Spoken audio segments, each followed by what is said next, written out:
In today's world social media एक बहुत ही strong medium है।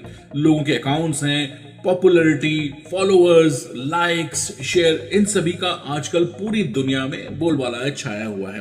लोग यूट्यूबर हैं, डिफरेंट टाइप्स की अपने वीडियोस बनाते हैं और कुछ लोग ट्रैवल व्लॉग भी करते हैं।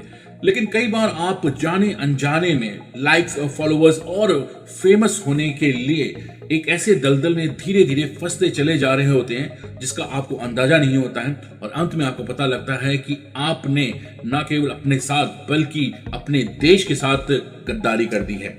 नमस्कार, मेरा नाम है सकार राज और आज हम बात कर रहे हैं रीसेंट एक केस सामने आया है भारत के हरियाणा स्टेट हिसार से।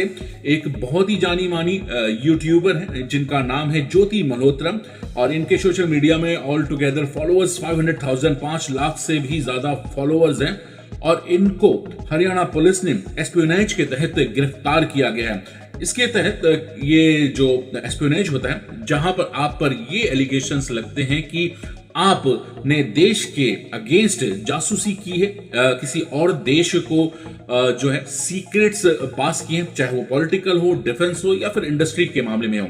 तो ये सारे एलिगेशंस इन पे लगे हैं और ये बोला जा रहा है कि इन्होंने ये काम पाकिस्तान के कहने पर किया है।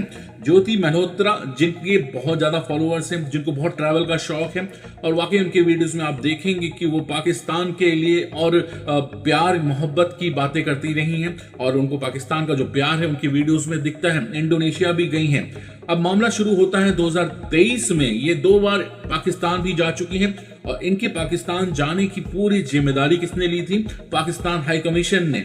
और Pakistan high commission Delhi base में ही इनकी मुलाकात होती है एक ऐसे शख्स से, दानिश से, जिनके ये प्यार में पड़ जाती हैं। ये एक लव जिहाद और एक बहुत ही स्मार्ट तरीके से एक हिंदुस्तानी को फंसाया जाने वाला जाल था। दानिश ऑलरेडी मैरिड थे लेकिन इनके साथ बहुत ही करीबी रिश्ता था जिनके कारण ज्योति मल्होत्रा न केवल इंडोनेशिया, पाकिस्तान बल्कि दुनिया भर घूमती रही है, जिसमें दानिश भी इनके साथ थी। इनको पैसा दिया जा रहा था, लाइक्स फॉलोअर्स बढ़ रहे थे, तो भैया देश की चिंता क्या करना, देश गया पहाड़ में। लेकिन देश सर्वप्रिय है। ऑपरेशन सिंदूर के तहत जहां पर इंडियन सीक्रेट सर्विसेज काफी एक्टिव रही थी हमेशा की तरह और उनकी नजर में ये बात आई और इनके वीडियोस भी कुछ इस तरीके से थे जहां पर इनका पाकिस्तान का प्रेम बहुत जग जाहिर हो रहा था। जब इनको अरेस्ट किया गया तो इंडियन सर्विसेज एजेंसीज के पास ऐसे सबूत थे जहां पर इनके इनक्रिप्टेड चैट्स जो थे और बातचीत जहां पर इन्होंने ये इंफॉर्मेशन लीक की पाकिस्तान एजेंसीज को, उनके एजेंट्स को, जिसमें व्हाट्सएप था और टेलीग्राफ था और अदर सोर्सेज जहां पर चैट को पकड़ना मुश्किल था।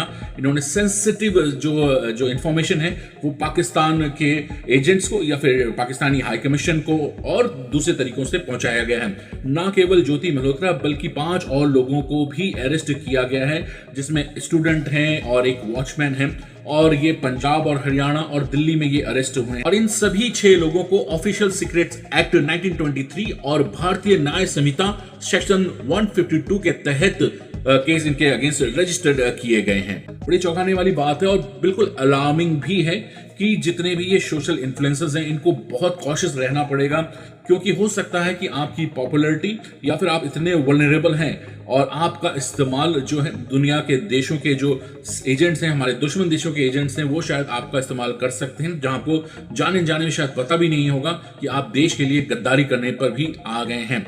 तो बहुत अलर्ट रहिए, सावधान रहिएगा और इस केस के और भी जो अपडेट्स होंगे हम आपको देते रहेंगे। वेल, आज के लिए इस वीडियो में इतना ही। अगले वीडियो में हम फिर मिलेंगे। Till then, love you all, take care, bye bye. दुश्मन सिर्फ बॉर्डर के उस पार नहीं होता, घर के अंदर भी होता है।